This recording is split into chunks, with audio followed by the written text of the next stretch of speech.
So, welcome back to the third talk. So, we have with us Professor Bernhard Kroetz. He'll be speaking on norms on Harish-Chandra modules. Yeah, thank you very much. It is really a pleasure to be here where it all started. I decided to talk about something new or something ongoing at the moment. So 4 co-authors is quite a bit. Joseph Bernstein and Pritam Ganguly, who is an Indian postdoc, who joined our group in Paderborn. Job Kaut, also in Paderborn, and Aitan Sayak, who couldn't come. And so we were thinking about this topic for quite a while, and then there was this birthday conference of Patrick, and then Joseph announced a talk together with Aitan about some norms on Harish-Chandra modules. And well, in our group we also discussed this topic, for a year or so, probably from different perspectives, and then I was quite interested what they would have to say, and after we started talking, Joseph decided to skip the talk at Patrick's conference because there's probably more exciting things going on. And so we started again to talk, so this will be written up eventually. So maybe to begin with some basic notation. So G and then K is the maximal compact, and the Lie algebra, whether it's complex or not, it doesn't really matter here for this talk. The Lie algebra of G, as usual, I would say. And well, last week, Milicic was talking about Harish-Chandra modules, so maybe I don't want to give the definition here again.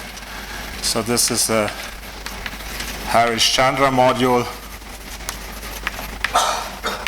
something attached to the Lie algebra G and K. So this is an object of countable dimension.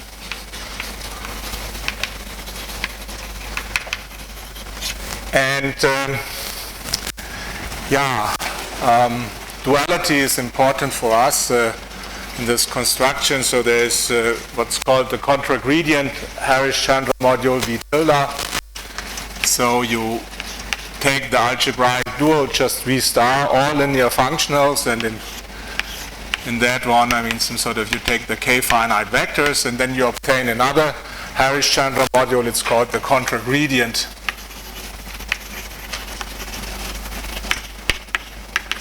to V, or dual to V. And the important thing here is reflexivity. So if you do it twice, you return, in a canonical way, because V embeds in the double dual, so you have here reflexivity. So this is an object for the representation theory, essentially for the Lie algebra. And now you would like to globalize this to an action of G, and how do you do that? Well, from a functional analysis perspective, so we take P, and P should be a norm on V. So there's many interesting norms. So I write VP for the Banach completion. So the completion is automatically, that's the definition of a Banach space. It's a norm space which is complete, so this norm space VP. And maybe for later purpose, so with P tilde, you get then a dual norm, and you also have reflexivity, P tilde tilde is P. So, okay, but as I say, there's interesting norms, and then there's good norms, and then there's uninteresting norms, and the most interesting norms is called the G-continuous norms. We call a P G-continuous. So this is a notion of Joseph and mine, provided that this completion VP supports a G representation, Banach representation, such that the K finite vectors are isomorphic to V as G K module. Okay. Yes, please. You did not define the dual norm, but is it clear that V tilde is contained in the dual planar space? What is the dual norm? The dual norm is just, okay, so P tilde of V tilde.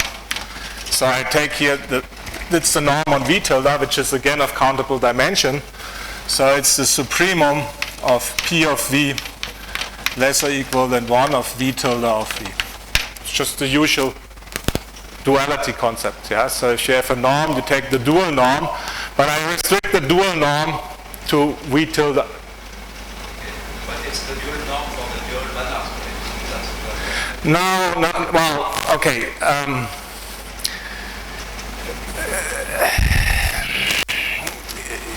Yes, that's true. Now, yeah.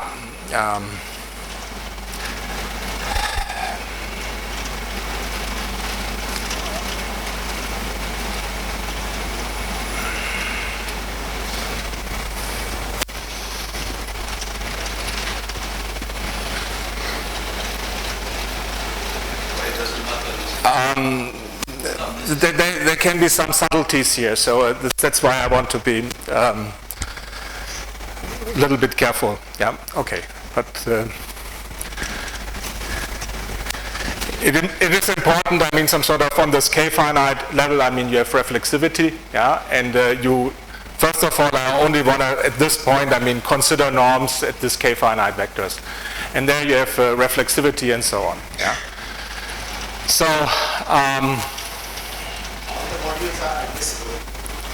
Yeah, so this is the definition of Harish-Chandra module. I mean, it's finitely generated and also finite over the center. Yeah, so, okay. So, but I thought I didn't talk about, so because we had a lecture course last week. Yeah. Okay, and so the important theorem here is so-called Casselman-Wallach globalization theorem. And I like to phrase it in a very concrete way, and it says, I mean, so V is given as above, and then any two G continuous norms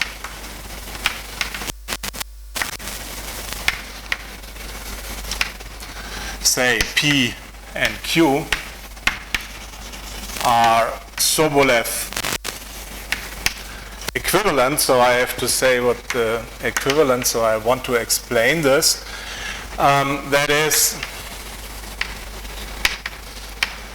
there exists a constant C positive and an index shaft maybe in the natural numbers such that P is dominated by a multiple of a Sobolev norm of Q, and Q is dominated by a multiple of the Sobolev norm of K. And here Pk is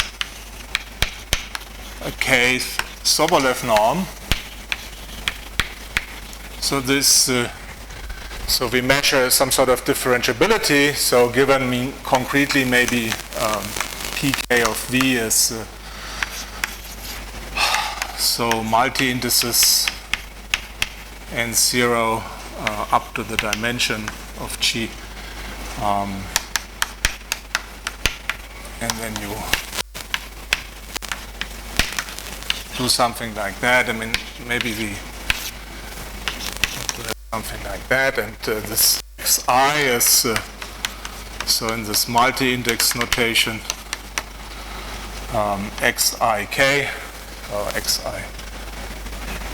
xis, yeah, for s less or equal than k, and x1 to x dimension of G is the basis of G. Yeah, so you differentiate vectors up to k times, and this is what's called a k Sobolev norm. There is not the k Sobolev norm because it depends on the choice of the basis, but if you choose another basis, you get equivalent, Sobolev norms in this way. So this is one way to define that, and this is then the assertion of this Casselman-Wallach theorem. Okay. Yes? Maybe it doesn't matter. I can't see what the exponent is on this stuff. So above that. Oh, this is 1/2. So, and the thing is, I could have skipped that, or I could have written P and 1 over P, but I did it with squares, so because we want, if the norm was Hermitian, yeah, so that the Sobolev norm is also Hermitian given by a scalar product, yeah. This is the only reason why we define it this way. You want to preserve Hilbertian structures. At the beginning, you didn't say No. In case, so this is just, these norms are not Hermitian at all. Some sort of, they are Banach. they're just Banach. And so you have to think about it. You realize in principal series, yeah. And so in principal series, you can take LP norms, any LP norms which you want. You can take Sobolev norms of this LP norms. You can take Bezoff norms. So any norm which you have on a function space, you also have on a Harish-Chandra module. So you have tons of them, yeah. And there's many interesting ones. Okay. And okay. So this is this Casselman-Wallach theorem. And so now I want to talk a little bit about just another thing, about the growth of a representation.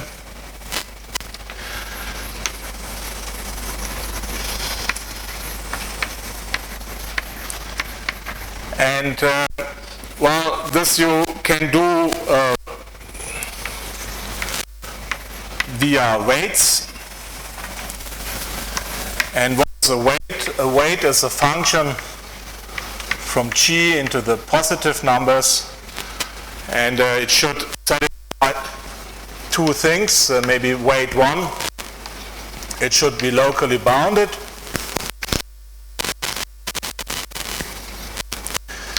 and it should be submultiplicative.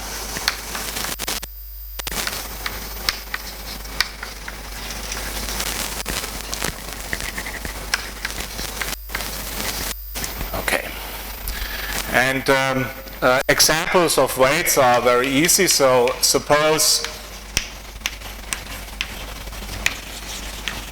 that P is G continuous. Yeah, well, then I just take the operator norm of the action. So I define a weight WP of G is the supremum. So G dot V means just the integrated or exponentiated action. Some sort of overall. So this is the operator norm, so to speak.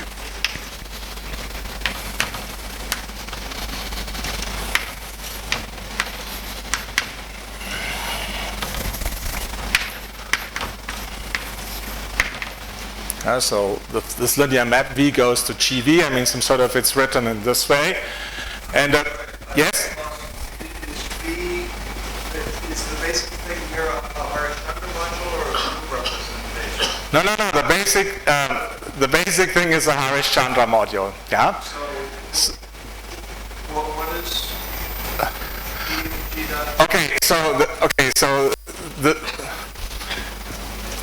So I said P is G continuous. Yeah. If there is if on this completion VP, yeah, so you have to see it then in VP, yeah. But I didn't want to use this now tons of extra new notation, yeah. So it's just this action continuous, and so this is here seen.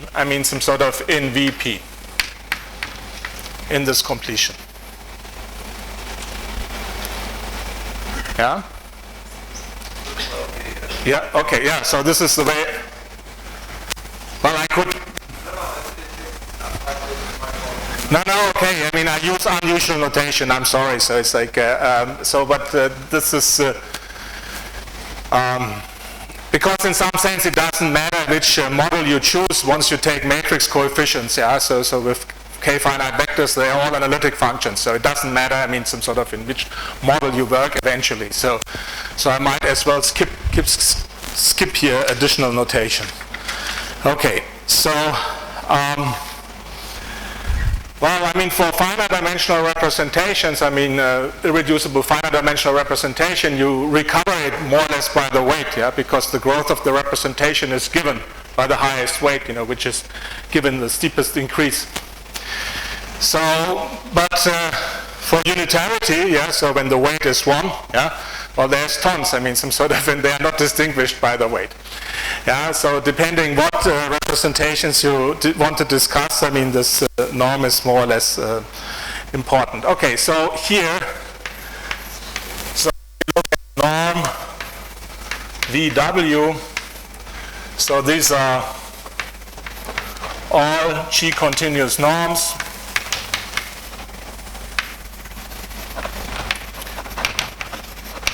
With so the operator norm is bounded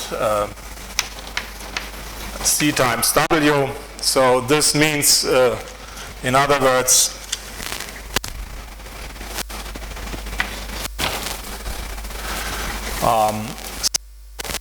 pi of G times V is less or equal than a constant W of G times P of V. Okay. Good. So these are all norms, but then it turns out this is not the definition you want. You want to basically compare two norms, and you say P is less tilde than Q, provided there exists the constant C positive, so that P is C is less or equal than Q. And then this gives you an equivalence relation, and this space of equivalence relations is norm VW.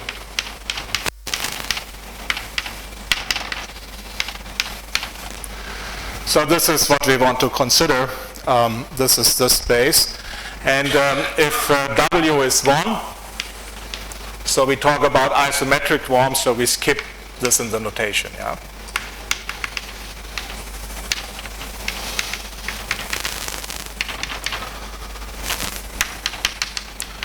So I just write and so on. And this is, of course, the most interesting case.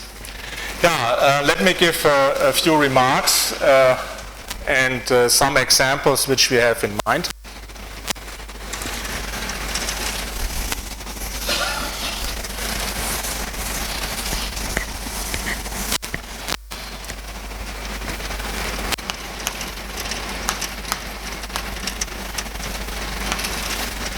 So with P, every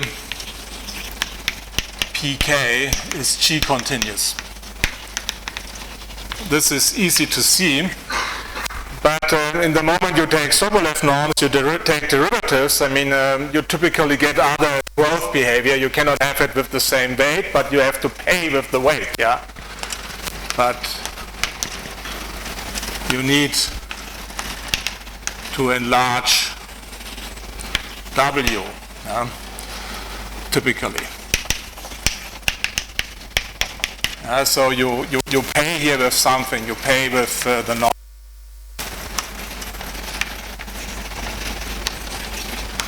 The adjoint action at G on, well, we take derivatives, so then it's the sum of all tensors are something like that. Yeah. Yeah. So in your definition of continuous norm, Yes. does it happen that the usual definition of continuity, the map B cross dB to B, is Yeah. This is what I mean. Yeah, supports a G representation. A representation for me is always something where the orbit maps are strongly continuous. Yeah. And I think what you are calling Harish-Chandra model is generally called a GK model. No. So you put your The GK module is known that they are isomorphic to the space of K finite. well, okay, not every admissible GK module is a Harish-Chandra module. You need to have finitely generated or put the center acting finitely. Yeah, so one of those. But I don't know whether it's like a Banach or can it be a Freshen module. No. I mean, so you can have many globalizations and completions, yeah, on such an object, and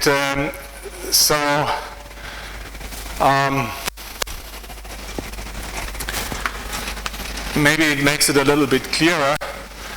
Yeah, so VP infinity. So now you have two of those. I mean, it's naturally isomorphic to VQ infinity. So for any two norms, yeah, which are G continuous, the smooth vectors are the same. Yeah, and this is because of the sandwiching in each other. Yeah, P is dominated by a Sobolev order, by a Sobolev norm of Q and vice versa.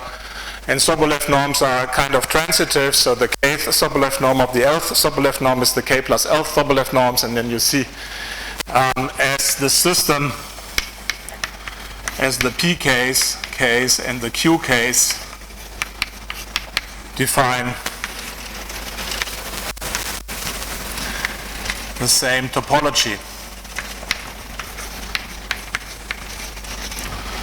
And well, then basically there is up to isomorphism only one smooth moderate growth representation. Yeah, so this leads to V infinity. Yeah, so is unique. Yeah, so up to isomorphism, and this is basically another way of phrasing this Casselman-Wallach theorem. And you can also phrase it, I mean, some sort of in terms of the Casselman-Schwarz space. I mean, some sort of as S of G of the very rapidly decaying functions convolved with that. But in some sense, I mean, to develop something, you have to fix the model. I mean, you have to fix a P, and then you basically the infinity is V infinity. Yeah? If you to prove something and make calculations, you have to make a fixed choice. Yeah, you cannot just say V infinity in some sense. Yeah, so.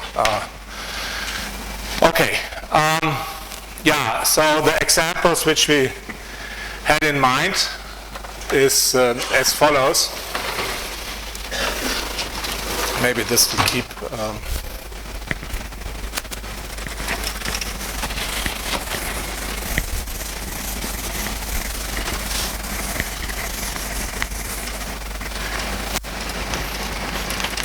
And this is something very remarkable, I mean, due to Cowling. And so we take V to be tempered. So it means matrix coefficients lie in L2 plus epsilon. And so we take V and V tilde, so these are vectors in V and in the dual vectors. So then I take MV V tilde, I make the matrix coefficient. So I pair this. And so I can write this in this way, yeah? Because it doesn't matter, I mean, which Banach model I take and complete and so on, because this is an analytic function, yeah? So it's determined by its derivative. Yeah? So it's no matter which model you pick, yeah? Sort of it's going to be like that. So you have this matrix coefficient, and since it was tempered, I mean, you take here any number r bigger than 2, and so we basically fix now V tilde non-zero is fixed, and then you look at this thing here as the norm in LR of G, yeah. So it was tempered, I mean, some sort of, it will give you a completion, but the interesting thing is, so this is smaller than the unitary norm. So this is the unitary norm.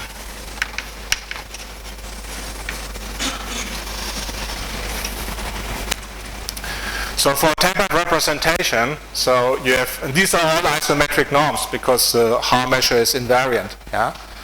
So all these LP or LR realizations for R bigger than 2 are dominated, by the unitary ones. And now it basically comes, how you want to compare these norms, the unitary norm, for instance, to this LR norm. Yeah. Okay. So this is the stuff of counting is so it basically was the proof of the Kunze-Stein phenomenon. This is remarkable work, in my opinion, and somehow was not, from the representation theory side.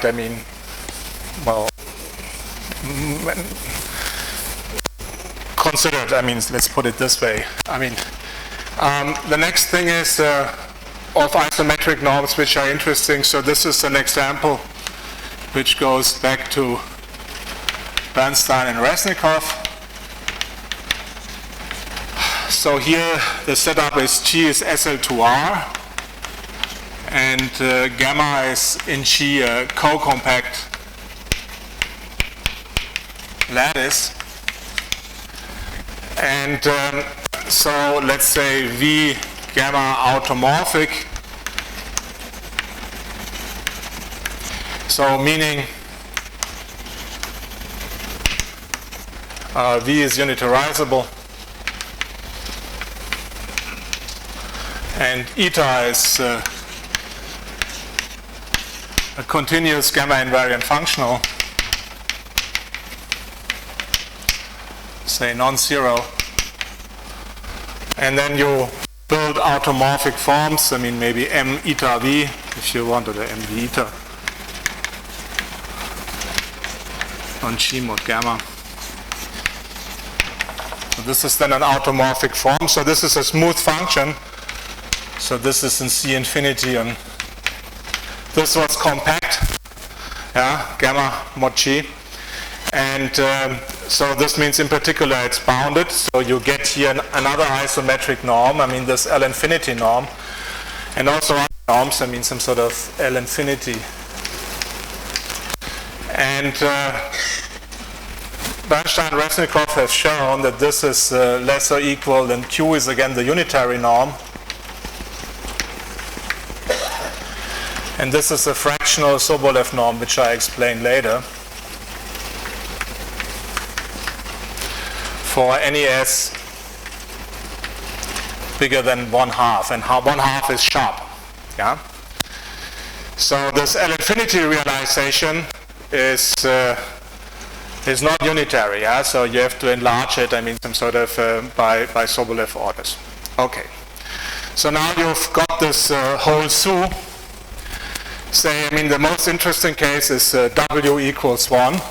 And you want to put structure on the space of norms. Okay. Good.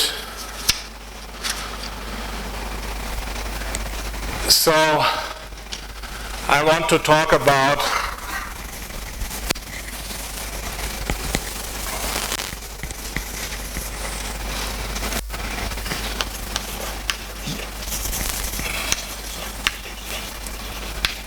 norm VW as a semi-metric space.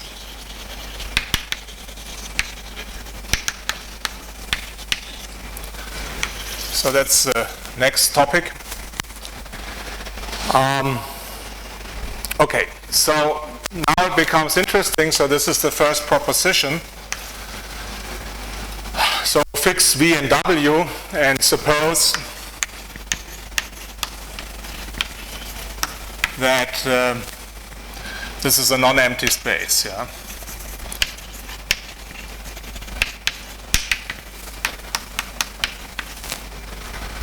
And the notation here is what I use is P is for the equivalence class of a norm P. Then there exists unique So there's automatically, exists minimal and maximal elements P min and P max. So these are the representatives, in norm VW. Yeah. Okay, so there's a minimal choice and a maximal choice. This is maybe similar, in Schmidt's view of on globalization. So there's a minimal globalization and a maximal globalization. And the globalization theorem in this context then says, that the minimal globalization is the analytic vectors, and the maximal globalization is the hyperfunction vectors dual to that. Okay, so let me just give you an idea of this construction.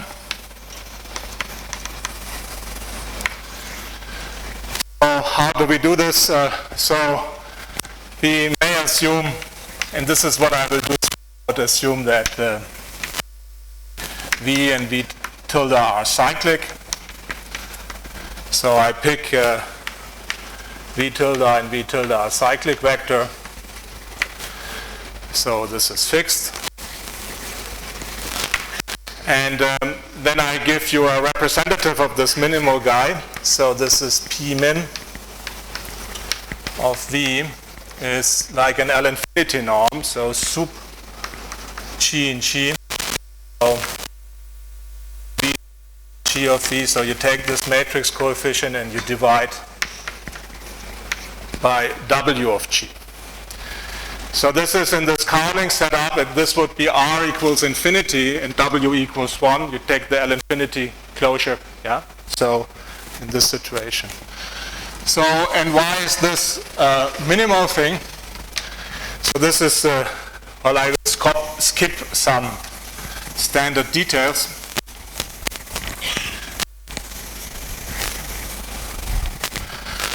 Well, we assumed, some sort of that the space was non-empty, and so let P be such an element. And now if you are used to my notation, then you can estimate. So this is then the dual norm of V tilde times P of chi V. But P was of weight W, so this is less or equal W chi PV. So now you don't see this anymore. So because I divided here by W, and this is P min. Now you take this bound up there, and then you basically see that this is less or equal P tilde W tilde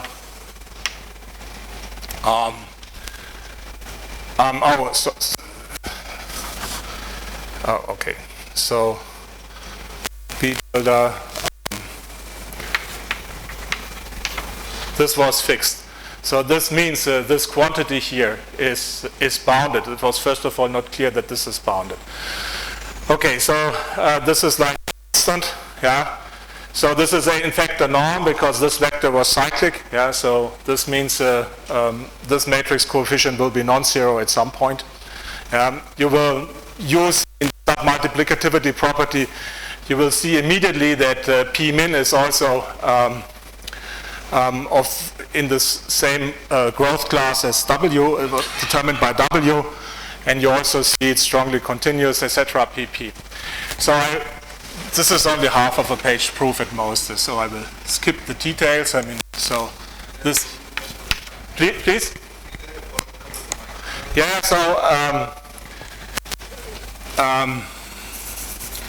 So let me just say what this means. This means that P min is finite. And a representative for the maximal one, you use duality. So I go to the contragradient module, I take the minimal norm for the contragradient, and then I dualize it, and then it's automatically a maximal one.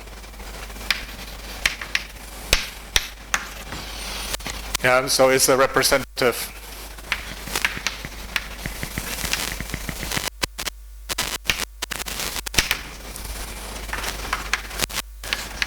for this class here. Okay, so now you have basically the extreme points. You have a minimal one and a maximal one, and now you can ask, how far are they apart? And this is then something, which we decided to call Sobolev gap for a representation. So now, when it comes to defining norms, so what I defined in the beginning, this is good. Some sort of, it is natural, you take all derivatives and so on. But this is not the way you do calculations. Then there's, smooth vectors are determined by one element, namely the Laplacian element. The Laplacian element can be converted on G to the Laplacian on K, with the Casimir. And there's a remarkable fact. A vector is smooth if and only if it's K-smooth. So you might as well take, some sort of only derivatives coming from a fixed choice of maximal compact. And this is in the way, some sort of what you do in applications. When you basically make computations, you take this type of Sobolev norms. So our choice, or our definition of Sobolev norms. So we take here delta k in uk, a Laplace element.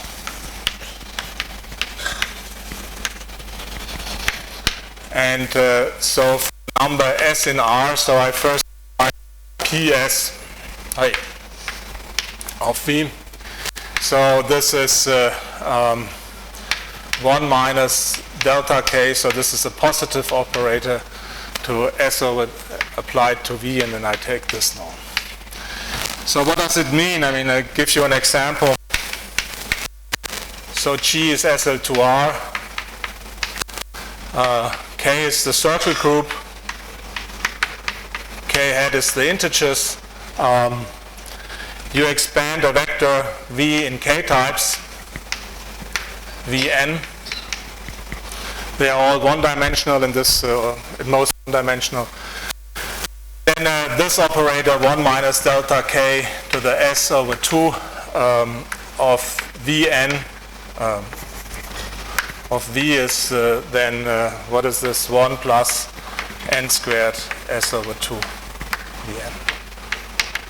So it's kind of a diagonal operator, yeah? So on the k types, some sort of value. Please? This would depend on the realization of V, or do you just apply that formally to the sum of the k types? Yeah, no, so yeah, in general, some sort of on a k-type, this acts like a scalar, yeah? Sorry? On a k-type, this operator acts like a scalar because it's the Laplacian, yeah? So you basically take the highest weight of the k-type plus rho k minus rho k squared and so on and blah, blah. Makes sense in any of the conditions. Yes, exactly. So what you basically can show is,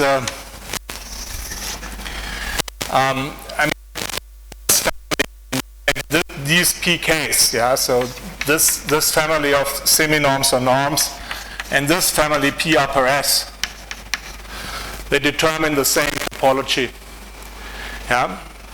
But the problem is, so they are good for computations, but there's problems with this definition. There's some, it took us a while.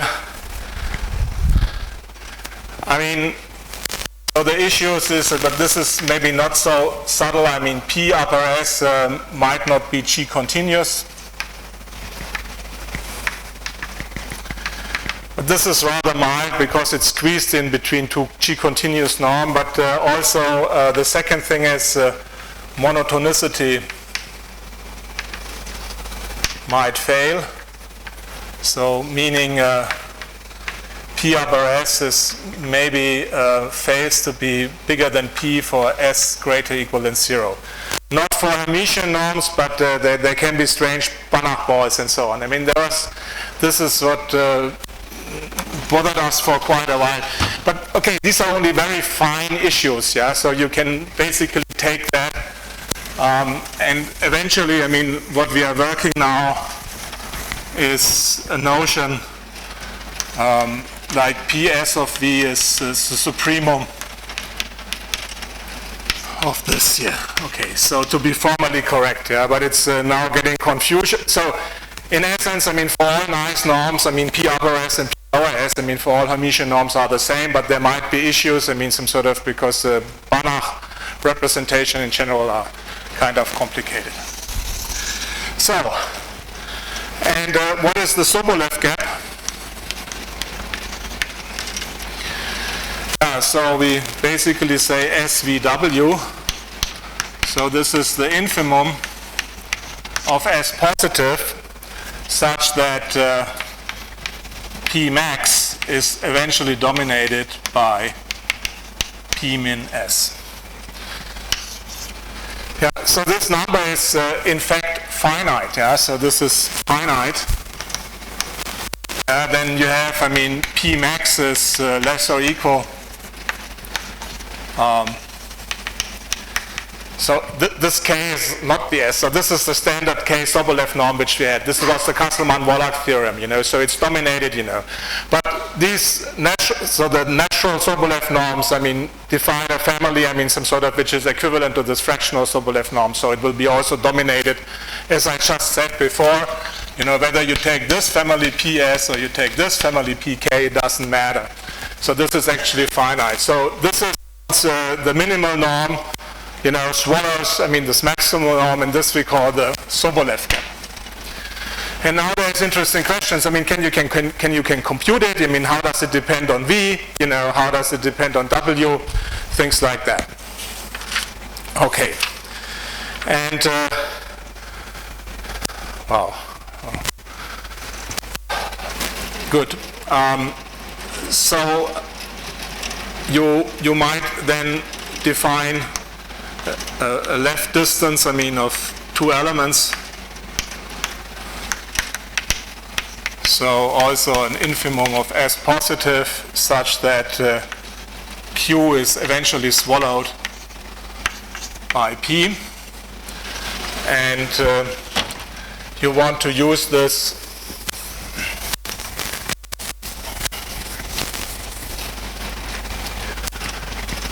to define a semi-metric. Okay.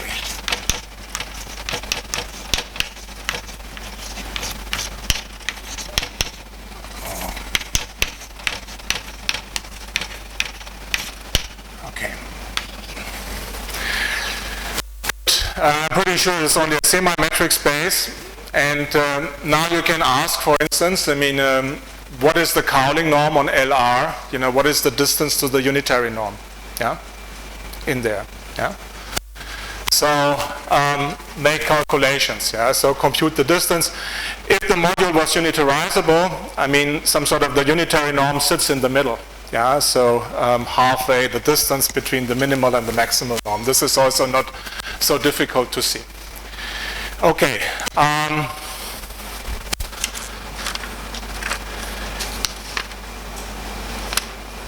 Maybe, yes, please. Say it again, please. It sits somehow in the middle. Does it actually? So what you have is, if Q is the unitary norm, then dq is the distance to the maximal norm is 1/2 the Sobolev gap, I mean, for W equals 1. I mean, I skipped the W for W1.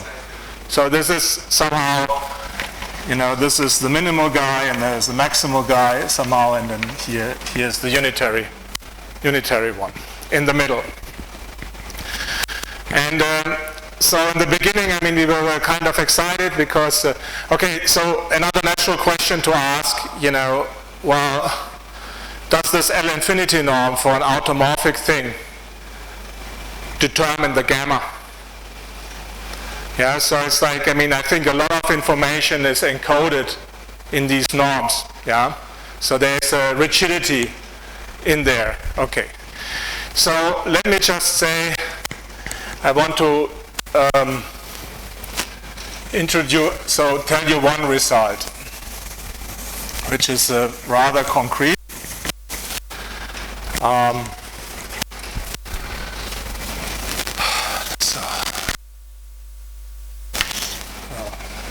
So you take G is SL2R,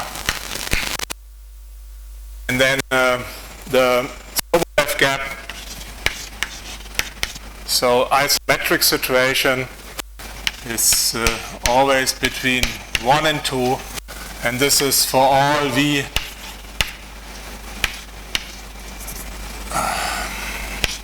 not the trivial representation,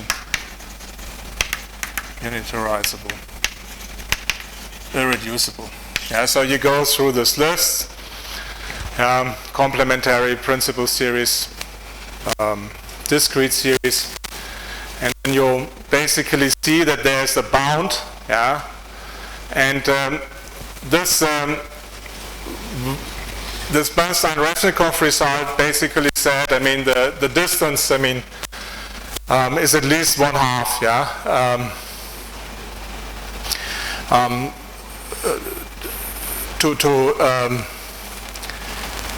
to the unitary norm. And then basically this shows, I mean, some sort of, this one here is sharp in the sense, sharp, I mean, meaning cannot be lowered.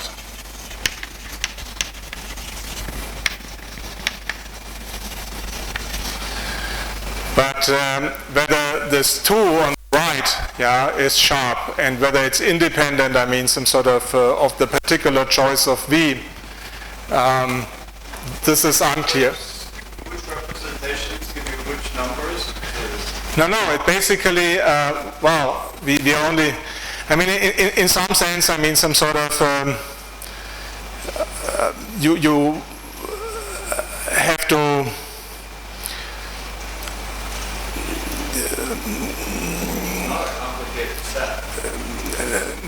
that's the point is whether you, the point is, so there's this minimal and this maximal norms. So the minimal norm, I mean, some sort of, which has the largest ball, yeah, is the polar of an orbit. So this means the maximal norm, which has the smallest ball, is the convex hull of a G orbit. So, okay, of a fixed G orbit of a fixed K type, so this is what it is. And now you want to compare this geometry of this convex hull of this G type, and you project it on the various K types to some sequence space. Okay, let me just write down one thing and then you will probably understand immediately. So what is the impact here? So what goes in there? So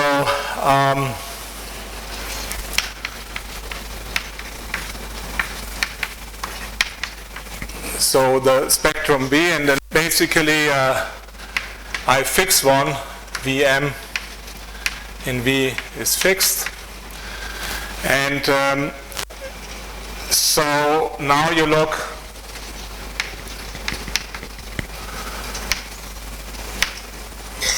if you want, I mean, okay, I write it with brackets, maybe then this is more familiar.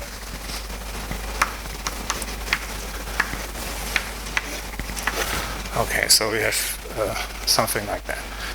So you fix one K-type, and then now you let the other one run, and now you look at the infinity norm, yeah? And then you will realize, I mean, that there's an upper bound of the type log of, so n was running, excuse me. Something like that. Square root. And the lower one,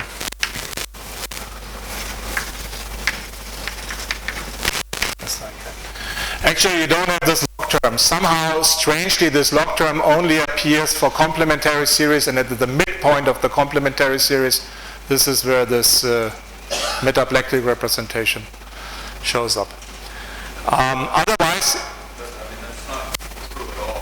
what? If you're talking about SL2R, the metaplectic representation doesn't show up at all. No, for double cover or so. So Yeah, that's what Joseph said. I mean, some sort of, more or less, I mean, you don't have the log term. I mean, some sort of, this estimate is always the same. Yeah? So you want to know, I mean, some sort of, and this is basically, I mean, the approach of Bernstein and mine, I mean, some sort of, was on lower bounds of matrix coefficient. You fix one k-type and you let all the other k-types run. Yeah, so sort of, so this is the correct thing. So this squeezing, and the lower bound here gives you the 2, and the upper bound gives you the 1 here. But what this geometry is, I mean, you basically have to figure out the geometry of a fixed k-type, I mean, if you want, of that, this convex hull. And then basically this says, I mean, some sort of how large are the projections on the various k-types. Yeah? So this is what it is. So this is how these norms were set up. And so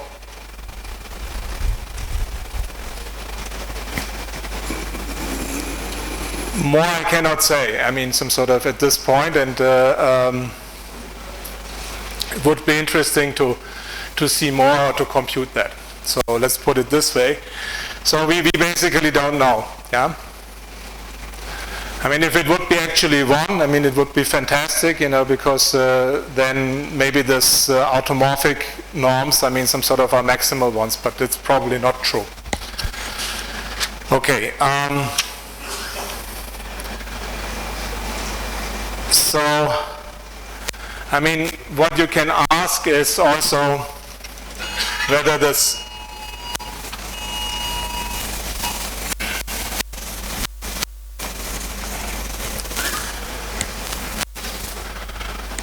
the question then is, I mean, what we can do with these techniques, what we have so far, I mean, some sort of, we can basically bound the Sobolev gap, I mean, for any V and W in terms of the growth rate of W and the infinitesimal character. But a more finer result would be, I mean, is say S of G hat. Let's put it this way, yeah, as a bounded for any G.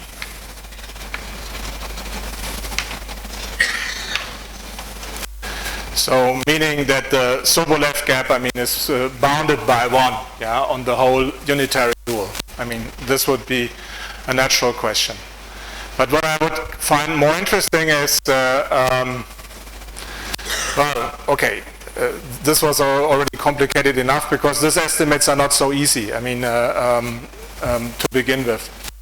And so needs this very specific information on the special type of this matrix coefficients, I mean, going back to Bachmann. And this is computations in hypergeometric functions, I mean, which somebody of us did, yeah, and successfully, but this is not the way, I mean, some sort of, you can approach this. And a weaker bound from below, which is of 1 over polynomial type, I mean, this is what we established. Okay. Good. So I skipped one thing.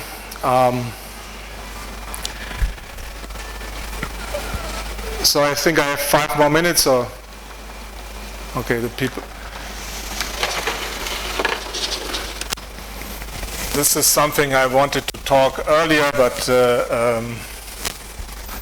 I was afraid that I couldn't finish in time.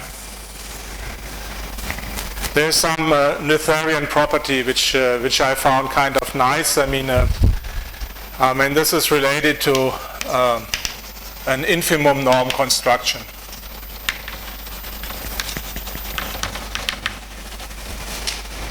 And this goes as follows. I mean, some sort of, if you have any family of semi-norms on a C vector space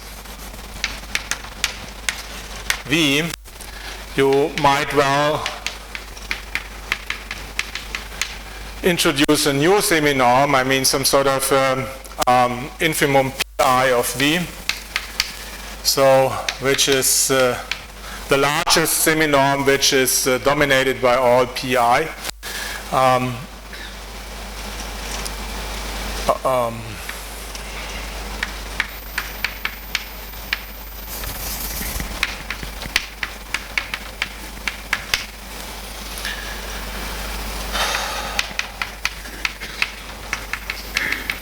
So you might think about this as a decomposition of this vector. If this vector is a function, I mean some sort of, and then you basically decompose the function perhaps in supports.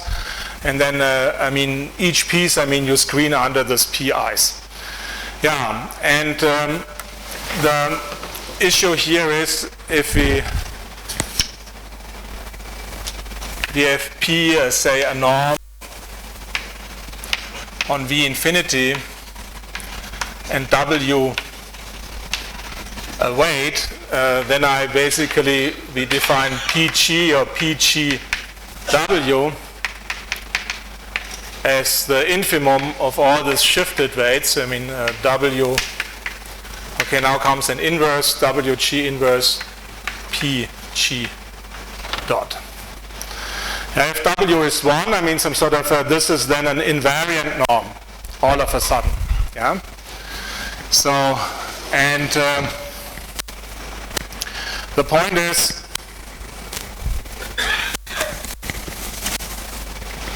if P was an element in here, then PG, so this is very easy to see. And now you do the following, I mean some sort of, you take such a norm P and then you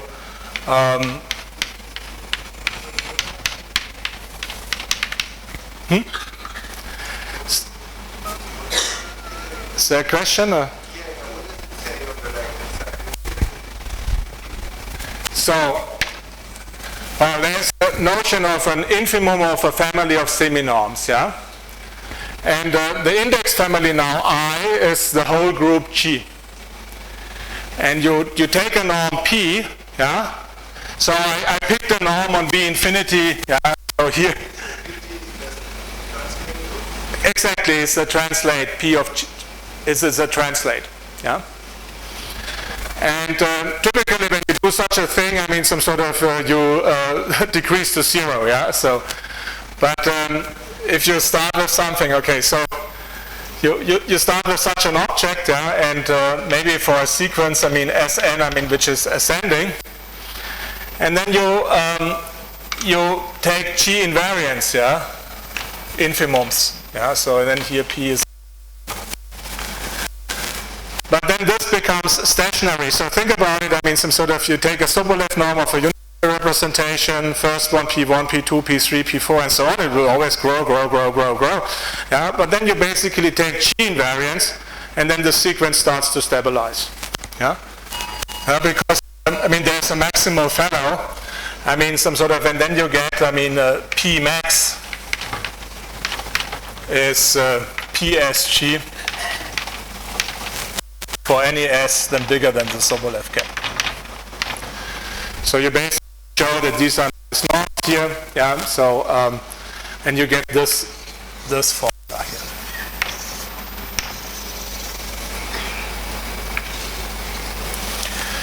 Yeah. So because I mean when we introduced, I mean this thing here, yeah, P min S, yeah, this is no longer a norm of growth W. So this is outside, I mean, the space.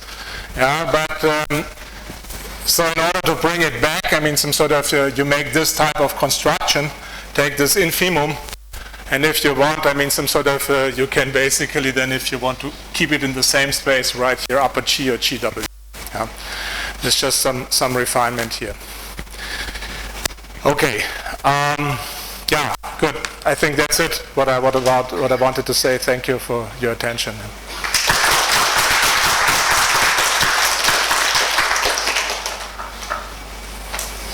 Any question? Can you repeat what you said about how you hope that the gap. Okay, so this, I mean, there's many automorphic forms apparently which are interested, I was told. Yeah, not only L infinity norm, but also fourth powers and so on, which are all things like that. And so what you basically had, I mean, this automorphic norm, so this was this automorphic realization, MV eta in L infinity. And this means, I mean, this, this was less or equal than QS, and for any s bigger than 1/2. So in other words, I mean, this isometric norm, let's put it this way.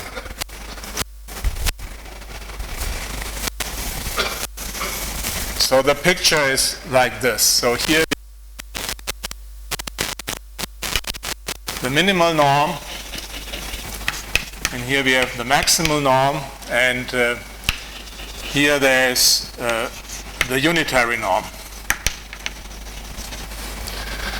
And so this automorphic norm, I mean, sits here, and this distance here is 1/2. So I have to go at least 1/2 Sobolev norm, you know, in order to surpass, yeah, so this L infinity norm. And the question is, well, I mean, the whole thing, I mean, has distance, I mean, at most 2. This is what we know, yeah. It has distance at least 1/2. Yeah, so is it 1/2, you know, then the question is whether this automorphic norm has distance 0 to the maximal norm, or is it close to that? This is what it is. But this is what we cannot determine. Yeah? And so in other words, I mean, what it says, I mean, if you take an automorphic functional and you develop it in k-types, well, then the coefficients are essentially constant. Yeah? So, or at least to a large extent constant. Sorry. Yes? The G and gamma are arbitrary here, or are we back to this? No, this is for SL2. This is for SL2, only for SL2. I mean, Does that say anything about the periods of the form? what do you mean? I mean, I take one of those functions on G over gamma and I integrate over curve, over line. Okay. Is it? Yeah.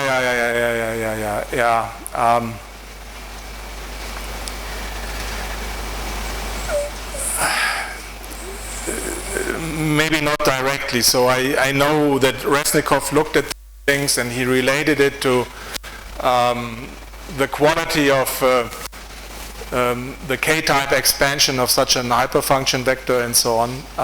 And I think that there is some relations, but no, at this point I cannot give a more precise answer, yes. And actually another question. Yes? You replace P by PS. What? You replace P and you... PS, yeah, so I basically had bad notation. This is But the question is there some convexity with respect to S in this situation? that's not clear.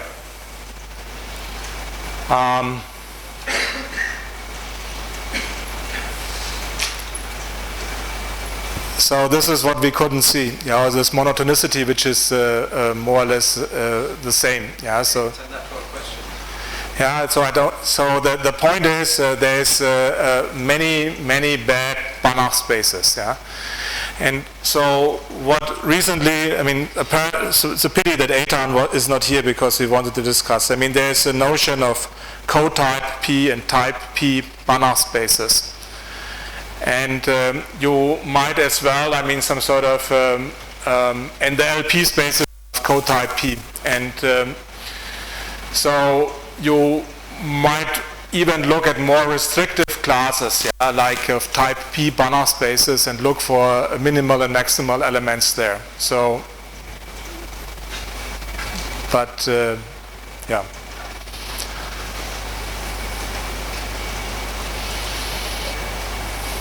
Any other questions?